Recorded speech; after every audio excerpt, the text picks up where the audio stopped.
I want to talk to you about a particular issue, and that's the issue of Abdul Rashid Maina, the alleged pension thief that was led back into the country. Now, I'm sure you know that the Buhari administration has, well, not surprisingly, blamed former President Jonathan for the whole scandal. They are alleging that somehow Jonathan, who left office 2.5 years ago, almost 3 years ago, is responsible for the whole scandal. You know, they've forgotten that the Buhari appointed Attorney General of the Federation, Malami, has actually literally made more or less a confession, actually admitting that, you know, he initiated the process of bringing this fellow back. They're actually forgetting that the Buhari appointed Minister of Internal Affairs, General Dan Bazao, has actually made comments. They've forgotten that these comments are contradicting their comments, and they have no shame. They are trying to accuse former President Jonathan of being behind Miner's reinstatement and their recall. Now, one thing you need to understand there is this, is that Miner was dismissed by the Jonathan administration. He was dismissed, and then he was declared wanted because he escaped. Now, this is former President Jonathan that did this. He dismissed Miner. Miner was declared wanted because he escaped. He escaped out of the country. He's been living in Dubai. Now, the man has come back, you know, under the Buhari administration. The Buhari administration appointed the head of the DSS. In fact, the head of the DSS is actually from his own village, Daura. The Buhari administration appointed the head of the EFCC, appointed the head of the Nigerian Immigration Service, appointed the heads of all the security agencies. But yet this man cannot take responsibility. He's trying to blame Jonathan, who is there on his own in his house. Now just imagine how shameless a government can be. Don't forget that the Miner family, they held a press conference, I believe it was yesterday. They held a press conference, and then they said that the Buhari administration actually invited Miner back to the country, and they wanted him to come back to help them with their change agenda. This is the Miner family, the spokesman for the Miner family. You know, I believe his name was Aminu Miner. You can Google his comments. Just go online right now, Google his comments. And then this administration, they are not ashamed. They are trying to blame Jonathan for the Miner issue. Can you just imagine that? You can just imagine that. And you know, the funniest thing is that Miner, a lot of you are just saying, okay, Miner was recalled, he was reinstated. No, he was also promoted. He was actually promoted. He was promoted 2 steps higher. He was actually promoted 2 steps higher by the Buhari administration. Now, you can begin to see the kind of administration that we have ruling us, or pretending to be governing us. An administration that does not have any iota of decency or credibility. And this is an administration that likes to point fingers at others, that likes to say that Jonathan is corrupt. This administration, remember what Senator Shehu Sani said, and thankfully, Senator Shehu Sani is a member of President Muhammadu Buhari's own party, the All Progressive Congress. Senator Shehu Sani said that President Muhammadu Buhari uses insecticides to fight corruption or alleged corruption in the PDP, and uses deodorant to fight it in the presidency. Now, look at what's happening here. Hasn't Senator Shehu Sani been, hasn't he been vindicated? Look, this administration, don't forget, about 2 months ago, they returned 48 houses, 48 mansions to a guy called Timi Praise Silva, an enemy of Goodluck Jonathan, and a member of the APC who was alleged to have contributed significantly to the election of the president. Now, could you imagine that this could have happened under the Jonathan era? How could Timi Praise Silva have illegally gotten 48 houses? This administration, the EFCC, they returned his 48 houses to him.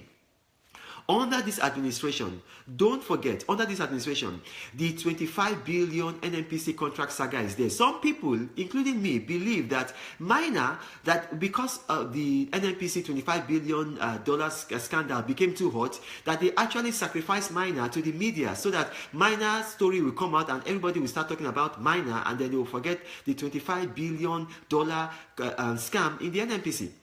Don't forget, in the history of Nigeria, this is the biggest corruption scandal ever.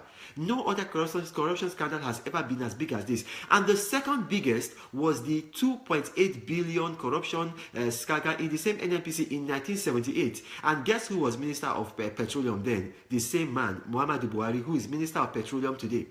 So ask yourself, begin to ask yourself questions. Is this administration fighting corruption at all?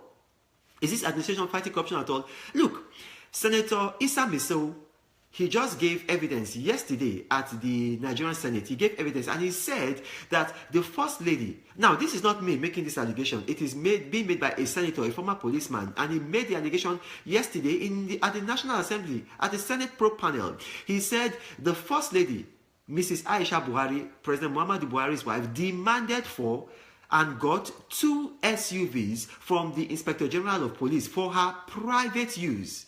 Now, could this have happened under the Jonathan era? And yet, these people are saying Jonathan is corrupt. They are saying Jonathan's government is clueless. Look, let's begin to ask questions, people. Let's begin to ask questions, people. What is happening now? Imagine, look, if Babachir Lawal, the former, or rather the suspended secretary to the government of the Federation, imagine if he was a PDP member. Over 8 months has passed. This man's corruption has been lying there. Remember, the man was suspended. Now, this is the 10th month of the year. This incident happened in December, the alleged corruption. This is the 10th month of the year, October. Soon, we are going to enter November, the 11th month of the year. The probe panel submitted its report to President Muhammadu Buhari. As a matter of fact, it was the vice president that submitted it to the president as soon as the president came back from the United Kingdom. Now, this is now about 8 months after the man was removed from office. Nothing has been done to the man. Now, ask yourself, if this man was a PDP member, would the situation have been like this? Would the man still be walking around flexing?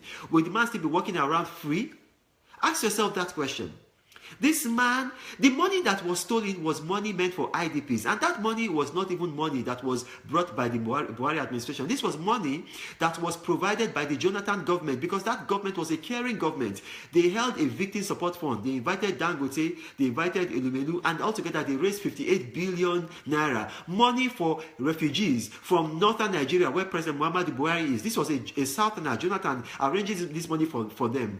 They lied, they used propaganda to deceive Nigerians. They voted that man out. Now, instead of using that money that Jonathan got for refugees, they began stealing the money.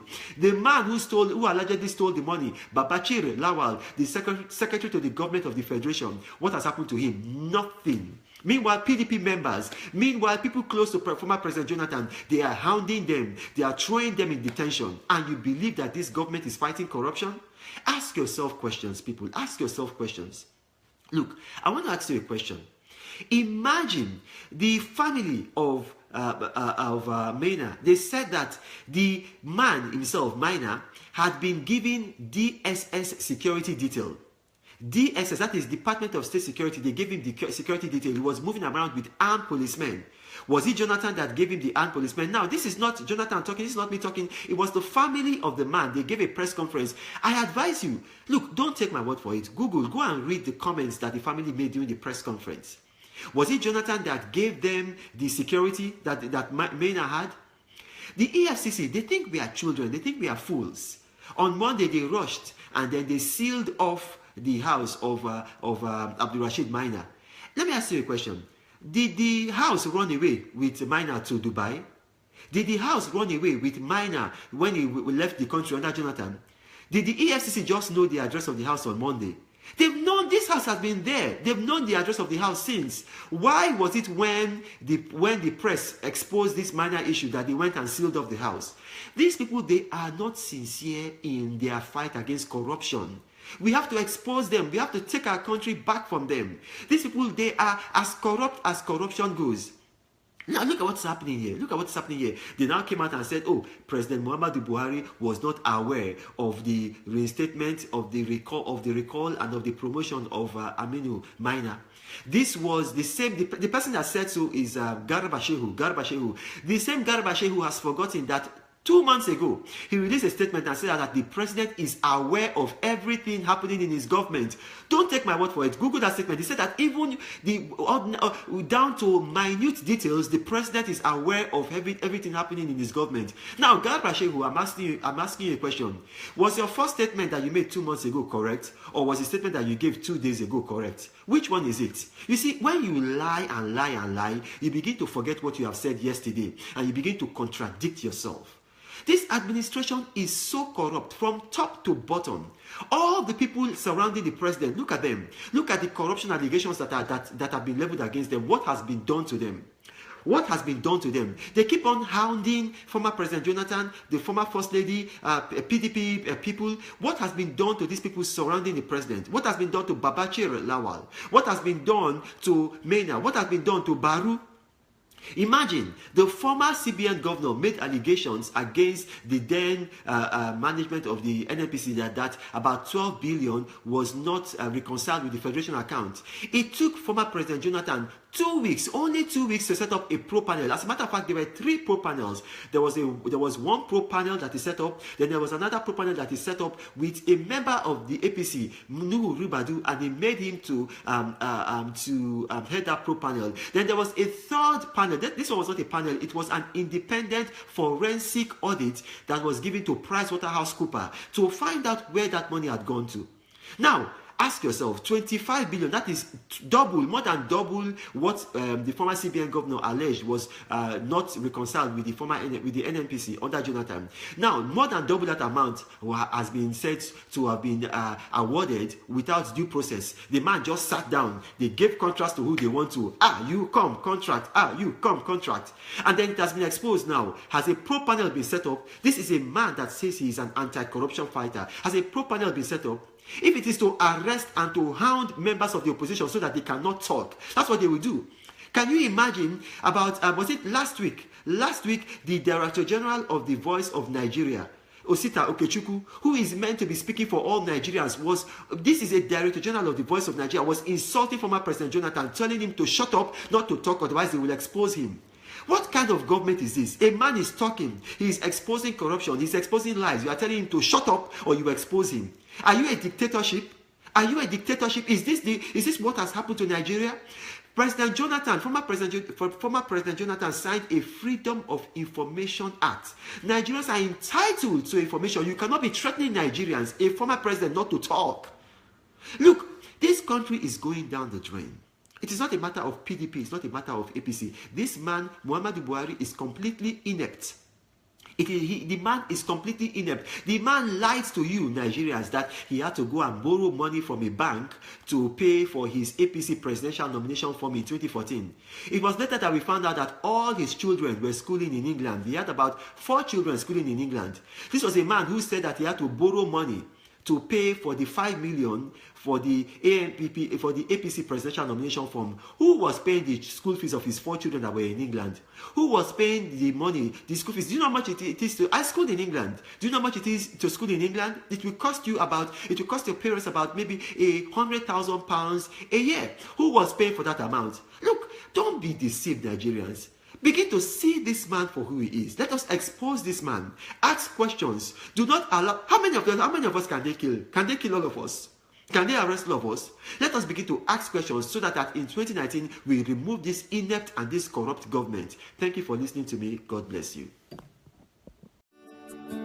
Welcome to Forstview Luxury Hotel. At Forstview Luxury Hotel, we offer excellent service. Our rooms have all the necessary facilities to make your stay comfortable and memorable. You will also have access to internet service, breakfast, 24-hour power supply, full air condition, free international calls, free tire pumping service, and free car battery charge. So what are you waiting for? Quickly visit Forstview Luxury Hotel. We are located at number 1 Adelino Bamishile off Raji Rasaki Road, First Estate, Amuwo, Odofin Festac, Lagos. For more information or reservation, please call us on 08075787135 or 08099900601. You can also take advantage of our online ongoing promo at www.forceviewhotel.com to make your reservation and payment for your favorite room, which attracts a discount rate. Please note, rooms are reserved based on first come, first serve. Forstview Luxury Hotel. Experience the home of comfort. They come.